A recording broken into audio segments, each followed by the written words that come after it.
Matrix मध्ये आपण पाहणार आहोत प्रॉपर्टीज ऑफ मॅट्रिक्स मल्टिप्लिकेशन.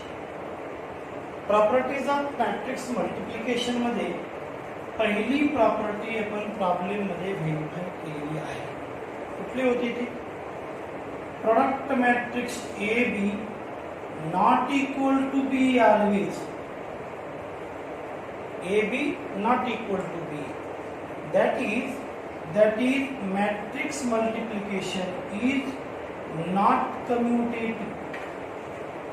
मी पूर्ण शब्दात इथं लिहिन matrix multiplication is not commutative. a into b cannot be written as b into a. जसं नाही का वेक्टर मध्ये dot product is commutative but cross product is not commutative. Here matrix multiplication is also not commutative. काही केसमध्ये असे काही confused problem तुम्हाला confusion करण्यासाठी आले. काही केसमध्ये मात्र ए बी इक्वल टू बी ए येतं, पण प्रॉपर्टी कशी असते? ऑलवेज येत असते. If it satisfied for any two matrices A B equal to B A, then it is called commutative. A B not equal to b for all matrices, so matrix multiplication is not commutative. Okay, second property a into b bracket close c is equals to a into bc. ही कोणती property आहे? ह्या प्रॉपर्टीचे नाव तुम्हाला झालेले असल्यामुळे मी विचारेन. associative law, associative property. म्हणजे matrix multiplication is associative. Commutative नाही पण associative आहे. A B into C is equals to A B A into B C. That is called associative law. हा पाठ कमी येतो. नंबर 3 लॉजिक मध्ये तो टेबल शेवटचा पाठ केला का? त्यात सगळ्या प्रॉपर्टीचे नाव येतात आणि ते टेबल त्या प्रॉपर्टी तुम्हाला जितक्या आवश्यक आहेत का आणि सगळ्या चॅप्टरमध्ये त्या कुठे ना कुठे त्याचे नाव येतात. याच्या पुढचं नाव मला सांगायचंय फॉर एनी स्क्वेअर मॅट्रिक्स. मी इथे एनी शब्द टाकला पहा. For any square matrix capital A matrix into identity matrix is equals to I matrix. A matrix A into identity equal to A. फक्त आठ इतकीच आहे. ज्या ऑर्डरचा ए असेल त्या ऑर्डरचा आय घ्यायचा. फॉर एक्झाम्पल तुम्हाला सुचेल तो मॅट्रिक्स घ्या बरं का. इथं मॅट्रिक्स एलिमेंट 4 1 3 2 घेतला मॅट्रिक्स. हा मी घेतला तोच घ्या आणि कुठलाही घ्या म्हणतो मी. For any square matrix take identity matrix of same order 1 0 0 1 and its product equal to its product. आता प्रोडक्ट घेऊन पाहू, डायरेक्ट नको.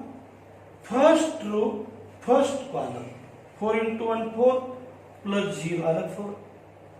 फर्स्ट रो सेकंड कॉलम इथे 11. Second row first column 3 plus 0 it is a 3. Second row second column it is a 2. कळलं? Matrix into identity matrix equal to same matrix. For any square matrix a into I equal to a. For any square matrix. आणि ह्या property मुळेच याला नाव पडले identity matrix. याच्या आधी एक नाव दिलं आठवत असत, unit matrix. Elements are 1 1 1, so it is called unit matrix.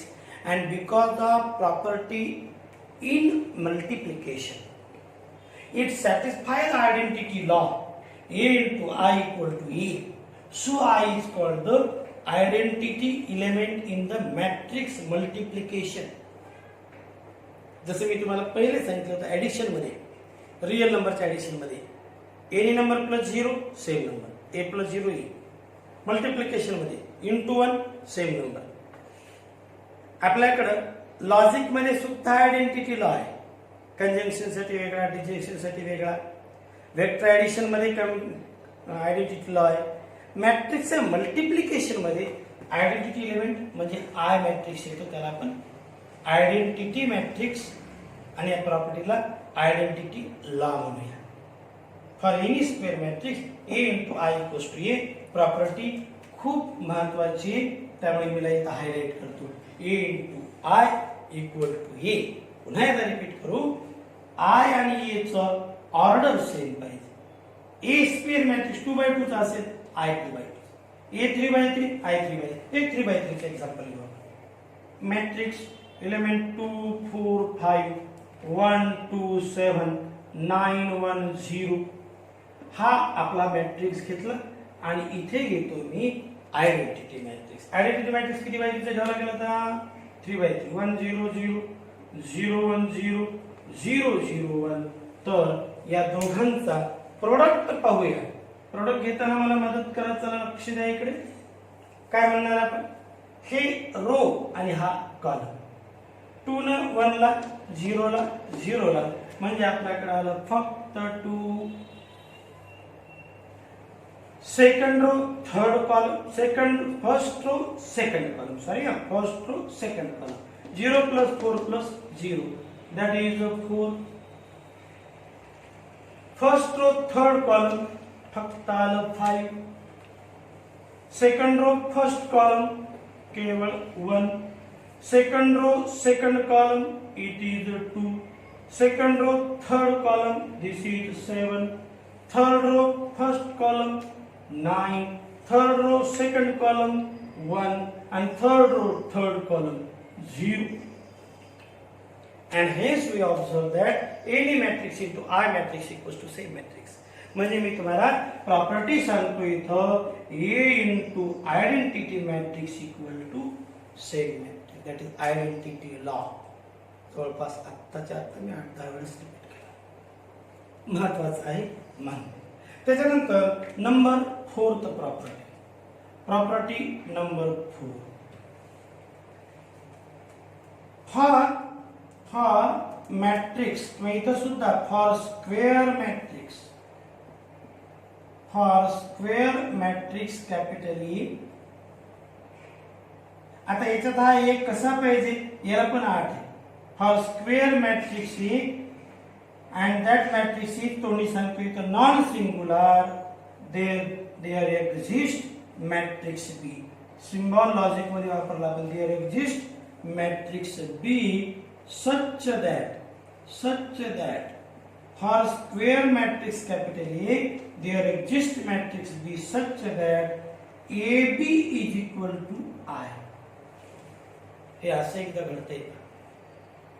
For non singular matrix capital A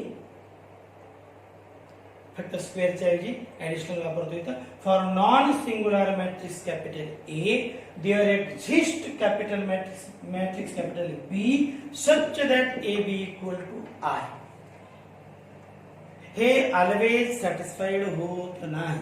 for non singular matrix A there exist matrix B such that their product is equals to I. then that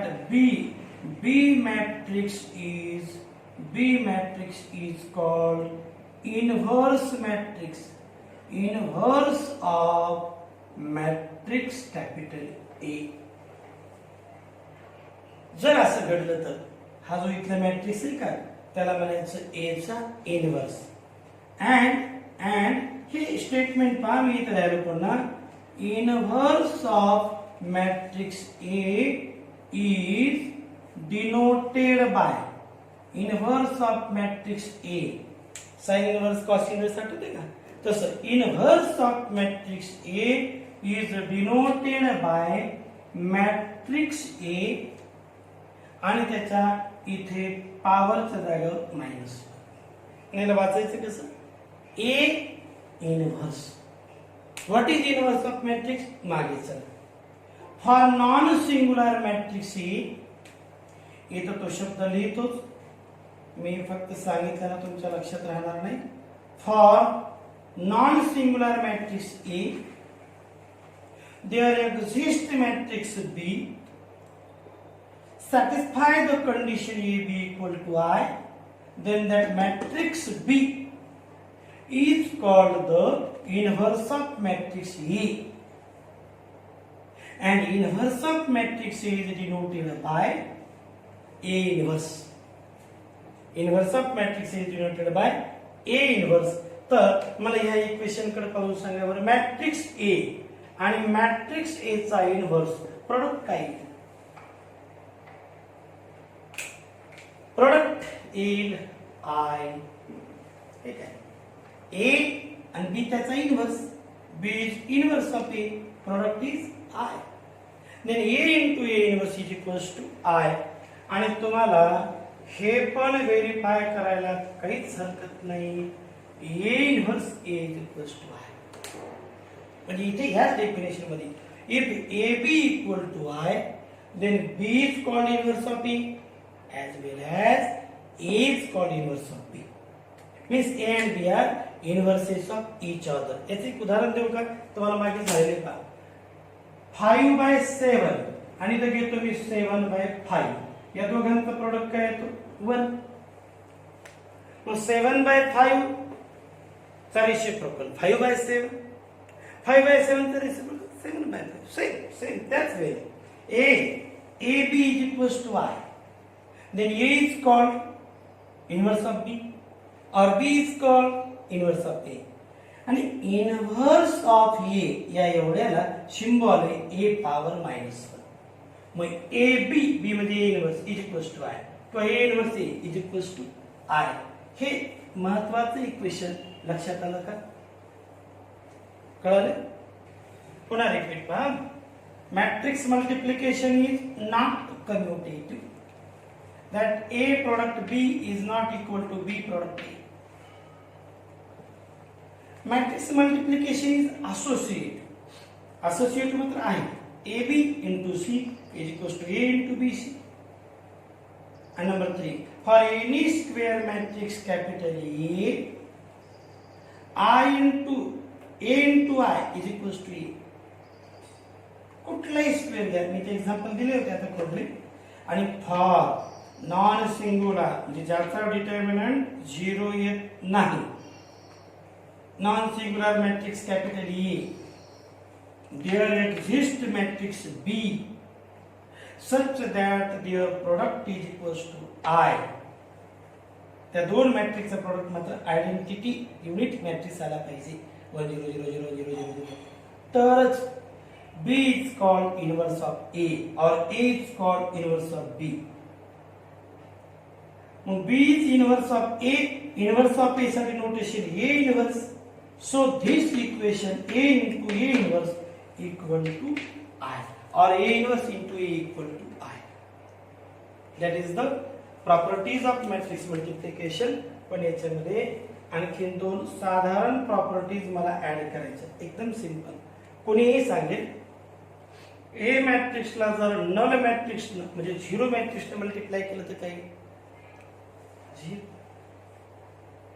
पण आणखीन एक interesting property काय, simple property, any matrix multiplied by 0 matrix equal to 0 matrix. पण एक महत्वाची property आहे आपल्याकडं, product A B equal to 0. इथं दोन अलग अलग मॅट्रिक्सचा प्रोडक्ट नल मॅट्रिक्स दिलाय, पण ए आणि बी नॉन झिरो मॅट्रिक्स असले तरी पण प्रोडक्ट 0 येऊ शकतो काही केसेस मध्ये. Product A B is equals to 0. So we can say that either A equal to 0 और बी इक्वल टू 0. प्रोडक्ट 0 यायलाय म्हणजे दोन्ही पैकी एक मॅट्रिक्स 0 असलाच पाहिजे असं गरज नाही. आता एक्झाम्पल घेता घेता घेता तुम्हाला पुढे येईल. म्हणजे आपण नाही का आपला रिअल नंबर मध्ये इक्वेशन लिहितो x into y equal to 0, therefore x equal to 0 or y equal to 0. इथं नाही, ही प्रॉपर्टी रिअल नंबर मध्ये मॅट्रिक्स मध्ये ती प्रॉपर्टी नाही. Not equal to 0, not equal to 0. Okay, ह्या झाल्या 6 प्रॉपर्टी मॅट्रिक्स मल्टिप्लिकेशनच्या. सिलेबसचा विचार केला ना, तर 11च्या बोर्ड बुकमध्ये जेवढे तेवढं मॅट्रिक्स अख्खं संपलंय, पण त्याची जी शेवटची मिसळणीस एक्सरसाइज आहे का, ती एक्सरसाइज पूर्ण सोडवा.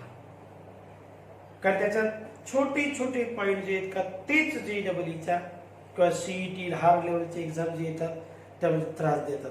आणि बार म्हणतो मी, मॅट्रिक्समध्ये बेसिक पार्ट आपल्या 11वीच्या बोर्डमध्ये 12th मध्ये खूपच कमी बेसिक आहे, म्हणजे त्याचंच ॲप्लिकेशन असल्यासारखे.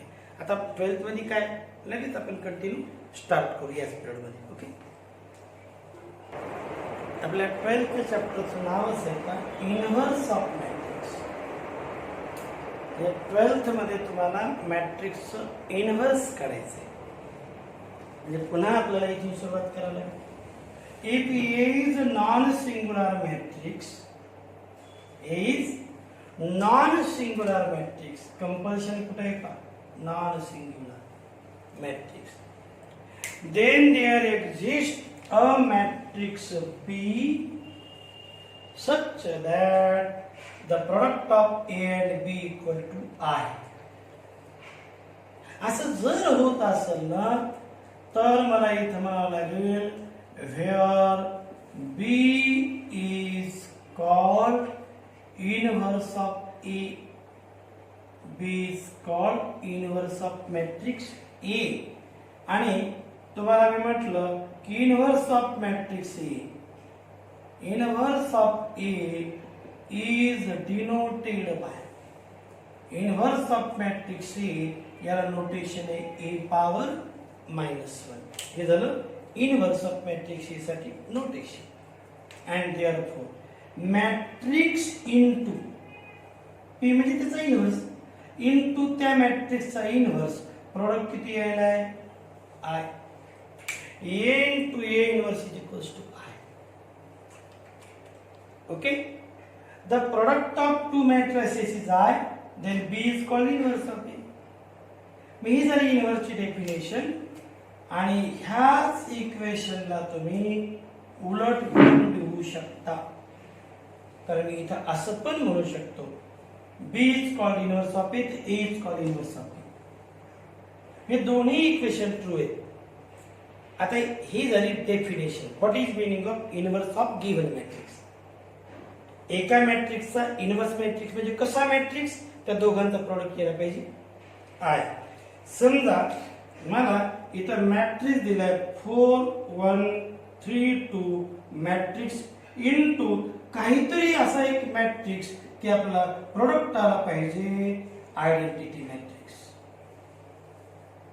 मॅट्रिक्स इनटू द मॅट्रिक्स हा आपल्याला माहिती. द मॅट्रिक्स हा मी तोंडी सांगतोय, या मॅट्रिक्सचं डिटर्मिनंट काढा बरं. 8 - 3 5 नॉन सिंग्युलर आहे. म्हणजे अशा मॅट्रिक्स साठी इथे एक मॅट्रिक्स पॉसिबल आहे ज्याचा याच्यासोबत प्रोडक्ट घेतला ना तो येतो आय. हा मॅट्रिक्स शोधायचा आहे आपल्याला 12वी मध्ये या सिलेबस मध्ये तुमच्या. Find the inverse of matrix आहे इथला मार्क म्हणून त्याला मी क्वेश्चन मार्क टाकला. हा शोधायचा आहे म्हणजे इनवर्स फाइंड आउट करायचा. या इनवर्स फाइंड आउट करण्याच्या तुमच्याकडं सिलेबस मध्ये 3 मेथड आहे. एक एलिमेंटरी रो ट्रान्सफॉर्मेशन,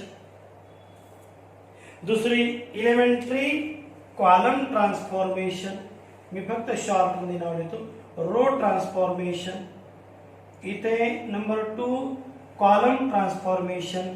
आणि नंबर 3 मेथड आहे ना, ही मेथड तुम्हाला सगळ्यात सोपी, नाव नवीन वाटत असेल, ही ऍडजॉइंट मेथड, सर्वात इझी. मी तुम्हाला मायनर आणि को फॅक्टर डिटर्मिनंट पाहिले ना, त्याच्याशी रिलेटेड आहे. पण रो आणि कॉलम ट्रान्सफॉर्मेशन याच्याविषयी जर तुम्ही परफेक्ट झालात तर या चॅप्टर मध्ये असं काहीच नाही. पण पोरांनो हा चॅप्टर प्रॅक्टिसचा आहे जबरदस्त. नवीन काहीच नाही, सिंपल ऍडिशन, सबट्रॅक्शन आणि छोटंसं multiplication. Addition, subtraction, simple multiplication. या रो कॉलम, आता row column transformation adjoint method म्हणजे काय, मी काय शिकवलं तुम्हाला कळलं का? To find the inverse of matrix. या मॅट्रिक्स साठी जो इनव्हर्स मॅट्रिक्स फाइंड आउट करायचा का, यासाठी आपल्याकडे 3 method, row transformation, column transformation आणि ऍडजॉइंट मेथड, या दोन मेथड विषयी आपण पहिले पाहू, नंतर पाहू ऍडजॉइंट मेथड बद्दल. ओके, पहा एलिमेंटरी रो ट्रान्सफॉर्मेशन. ह्या रो ट्रान्सफॉर्मेशन मध्ये नेमकं काय अर्थ आहे त्याचा, रो ट्रान्सफॉर्मेशनचा, आणि आपण काय करू शकतो ते सांगायला मी. पहिलं तर आपण काय करू शकतो, पहा you can interchange any row with other row, row with row, elementary row transformation.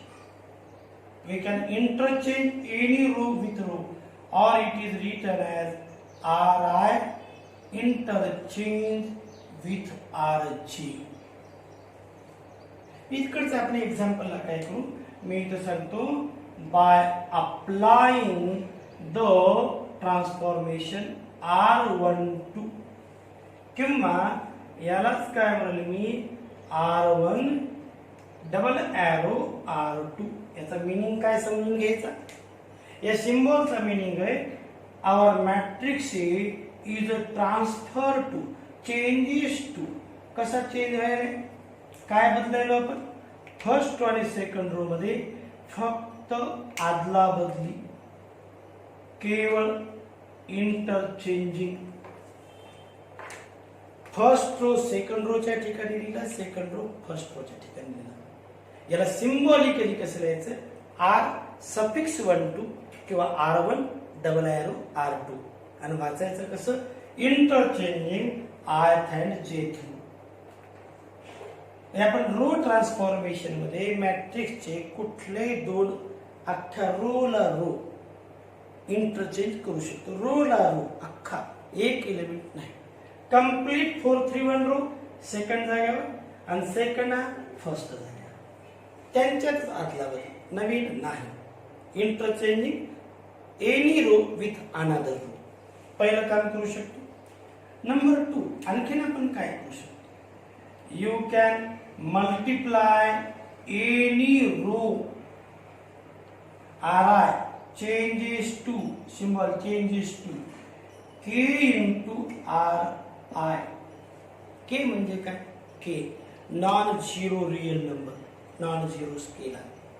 म्हणजे ह्या मॅट्रिक्सच्या थर्ड टू सेकंड रोला, कुठला आहे सेकंड रो, एरो म्हणजे changes to, how it is changes to -2 into R2. काय बदल करायचं ठरवलं, R2 changes to -2 multiple R2.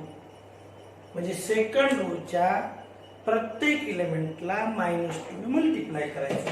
म्हणजे आपल्याला मॅट्रिक्स ए काय बदलून येईल, फर्स्ट रो चेंज केला नाही, सेकंड रो चेंज केला, थर्ड रो चेंज केला नाही, सेकंड चेंजेस टू हाऊ -8 -6 -2, -8 -6 -2. हा जो नंबर तुम्हाला घ्यायचा आहे का मुलांनो, हा फक्त 0 घ्यायचा आहे. आपल्या गरजेप्रमाणे, रिक्वायरमेंट प्रमाणे तो नंबर घ्यायचा आहे. घेऊ शकता, कुठलाही नंबर घेऊ शकता. ही झाली दुसरी step. You can multiply any row by any scalar, any row by any scalar, ही सेकंड स्टेप. आणि त्याच्यानंतर स्टेप नंबर 3 ट्रान्सफॉर्मेशन मध्ये काय येते, तर स्टेप नंबर 3 आहे Ri, इथं एरो म्हणजे changes to Ri plus k times Rg.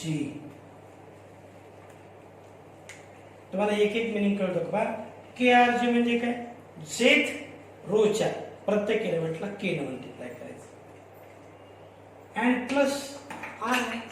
चला इकडे एक्झाम्पल पाहूया म्हणजे जास्त कळेल आपल्याला. By applying changing row number 1, row number 1 such that R1 plus 2R2. मी या स्टेप मध्ये बदल करायचा का या स्टेप मध्ये बदल करायचा हे आधी ठरव. आता इथे मी एकच एक्झाम्पल घेऊ. ह्या स्टेप मध्ये हा बदल केला असं दाखव. Suppose this matrix changing by this transformation. म्हणजे काय बदल करायचा आहे मला? ए मॅट्रिक्स चेंजेस टू, नीट लक्ष द्या, A matrix changes to R1 plus 2R2. बदल कोणात करायचा आहे? फक्त रो नंबर फर्स्ट मध्ये. त्याच्यामुळं रो नंबर सेकंड आणि थर्ड मी लिहून टाकला. या दोघांमध्ये बदलच करायचा आहे आपला. बदल करायचा आहे. फर्स्ट सिंबल पाहिला Ri changes such that Ri plus KR. R1 changes such that R1 plus 2R2. R1 plus 2R2. 4 into 2 8 plus 1 9. बदल करून आलेला एलिमेंट रेड ने लिहितो 9. पुन्हा R1 plus 2R2. 6 plus 2 8. R1 plus 2R2. 2 plus minus 1 म्हणजेच काय आलं? It is 1. हा झाला रो नंबर फर्स्ट मध्ये चेंज. कुठल्याही रोला एखाद्या नंबरनं मल्टिप्लाय करून तुम्ही दुसऱ्यात ऍड करू शकता. या 3 स्टेपच्या व्यतिरिक्त ट्रान्सफॉर्मेशन मध्ये चौथी स्टेप नाही. In the elementary transformation what can we do? Number 1, interchange any two rows. Number 2, any row multiplied by any non-zero number. And number 3, any row multiplied by any non-zero number and add with corresponding element of another row and change return in that row. Second रोच्या एलिमेंटला 2 2 2 ने multiply केलं आणि याच्यात add केलं हे आला बदल. आता याच्यात काही स्टेप ऍड होतात. मुलांना असं वाटते वेगळे स्टेप आहेत. आता ना बघा, जर मी के ची किंमत 1 घेतली तर काय व्हायले? R1 Ri plus RGE. म्हणजे तुम्हाला काय वाटेल? इथं सर 2 रोची ऍडिशन घ्यायला सांगितले. येस जमेल, कारण तुम्ही K1 घेतलं. म्हणजे थोडक्यात आपल्या भाषेत 2 रोची आपण ऍडिशन करू शकतो. म्हणजे जर का मी इथं तुम्हाला म्हणलं by applying change in second row such that R2 plus R3. Yes चालते. म्हणजे सेकंड आणि थर्ड रोची ऍडिशन करायची आणि लिहायची सेकंड रो. लिहायची कोणामध्ये? हा बदल कोणात लिहायचा हे सांगते. पुन्हा जर के ची किंमत तुम्ही -1 घेतली तर, के ची किंमत -1 घेतली तर Ri changes to Ri minus Rg. K ची किंमत -1 घेतली तर म्हणजे ह्या 2 स्टेपमधनं ह्या ऍडिशनल आल्या के मुळे. नाहीतर आपल्याकडं रो ट्रान्सफॉर्मेशन मध्ये केवळ आणि केवळ 3च step. You can interchange any two rows. You can multiply any non-zero number to the row number, any row जे तुम्हाला पाहिजे, and multiplied by scalar and row number j and add with row number I. जसं इथं multiplied second row by 2 and add with element in first row, change return in first row. ह्या 3 step करू शकतो. ह्यालाच म्हणतात elementary row transformation. ह्या 3 step आपण करू शकतो. Interchanging row column, multiplied any row by a scalar, multiplied by a scalar add with corresponding element. ह्या 3 स्टेप. ह्या 2 ऍडिशनल आल्या. के ची किंमत 1 घेतली, -1 घेतली. म्हणजे आपण 2 रोची ऍडिशन करू शकतो. सबट्रॅक्शन. सिमिलर वे या रोच्या जागेवर शब्द कॉलम टाका आणि आरच्या जागेवर सी घ्या. म्हणजे you can interchange columns, multiplied column by scalar and multiplied column by scalar add with corresponding elements in column. पण लक्षात घ्या, एकदा का तुम्ही रो ट्रान्सफॉर्मेशन चालू केलं तर मध्येच कॉलम ट्रान्सफॉर्मेशन सुरू करता येत नाही. आणि एकदा का तुम्ही कॉलम ट्रान्सफॉर्मेशन चालू केलं तर मध्येच रो ट्रान्सफॉर्मेशन जमणार नाही. कारण त्याला सुद्धा एक फंडामेंटल रूल आहे. ते मी तुम्हाला बोलत सांगणारच आहे. पण सध्या जे ट्रान्सफॉर्मेशनचं मी तुम्हाला सांगायलो तो नीट समजून घ्या. हे 1 2 3 4 5 तुमच्या वहीमध्ये वाटल्यास लिहून ठेवा. मिनिंग ऑफ ट्रान्सफर हे तुम्हाला बोर्डबुक मध्ये दिले थोडंसं एक्सप्लेनेशन करून की काय याचा मिनिंग असतो. तेही नीट वाचून घ्या तुम्हाला ट्रान्सफॉर्मेशन कळलं की इन्व्हर्स काढायला सोपं जाईल. ओके. रो आणि कॉलम ट्रान्सफॉर्मेशन मध्ये कोणतं ट्रान्सफॉर्मेशन कधी अप्लाय करायचं याचा म्हणलं तुम्हाला फंडामेंटल थिअरम आहे. तो थिअरम एकदा सांगू म्हणजे रिपीट दोनदा झाला की आपल्याला पुढे लक्षात ठेवायला सोपं जाईल. ए बी मॅट्रिक्सचा product is equals to C matrix आला असं एखादं मॅट्रिक्स इक्वेशन तुम्हाला दिले A B equal to C. जर आपण रो ट्रान्सफॉर्मेशन यूज करत असताना तर बदल होतो ए च्या रो मध्ये आणि सी च्या रो मध्ये. बी रिमेन्स अनचेंज. अशा टाईपच्या मॅट्रिक्स इक्वेशनला जर आपण रो ट्रान्सफॉर्मेशन अप्लाय करत असतील तर बदल होतो प्री मध्ये आणि राईट हँड साइडला पोस्ट रिमेन्स अनचेंज. त्यात सेम इक्वेशनला आपण जर कॉलम ट्रान्सफॉर्मेशन अप्लाय करू लागलो तर बदल होतो बी मध्ये आणि सी मध्ये ए रिमेन्स अनचेंज. ही अडचणच येत अशी की रो ट्रान्सफॉर्मेशन यूज करताना फक्त ए मध्ये बदल होतो, सी मध्ये बदल होतो, बी मध्ये बदलच होतो. पण तुम्हाला ए मध्ये बदल पाहिजे असेल तर रो ट्रान्सफॉर्मेशन अप्लाय करा. तुम्हाला बी मध्ये पोस्ट मॅट्रिक्स मध्ये बदल पाहिजे असेल तर कॉलम ट्रान्सफॉर्मेशन अप्लाय करा. हे तर आपल्या एलिमेंटरी ट्रान्सफॉर्मेशनचे फंडामेंटल थिअरम्स. इथे आज जवळपास थिअरॉटिकल पार्ट तुम्हाला सांगितलं. 11वीचं काय मल्टिप्लिकेशन प्रॉपर्टी झाली त्यानंतर 12वीचं थिअरॉटिकल पार्ट आहे. या पार्टला माझी इच्छा आहे तुमच्याकडून बोर्ड बुक मधला थिअरी पार्ट जरासा वाचा आणि जी फर्स्ट एक्सरसाइज आहे फक्त ट्रान्सफॉर्मेशन या टाइपचे प्रॉब्लेम त्यातले फक्त काही पाहतात करते प्रॉब्लेम मध्ये घेणार आहे आणि रो मध्ये काही कॉलम मध्ये काही. सध्या आपण ऍडजॉइंट पाहणार नाही. रो आणि कॉलम परफेक्ट झाले ना पोरांनो तर ह्यामध्ये शक्यतो आपल्या चॅप्टरमध्ये मार्क कटत नाही. रो ट्रान्सफॉर्मेशन कॉलम आणि ते चुका काय होतात तेच सिल्ली मिस्टेक कॅल्क्युलेशन. अवघड काहीच नाही. तर इथे पाहा तुम्ही interchanging multiplied and then addition म्हणून तुम्हाला ऍडिशन सबट्रॅक्शन आणि इंटरचेंजिंग इतकंच आहे. काय चूक होणार आहे आणि या पद्धतीने तुम्हाला इन्व्हर्स करायचं आहे. ओके. बाकीचं थँक्यू.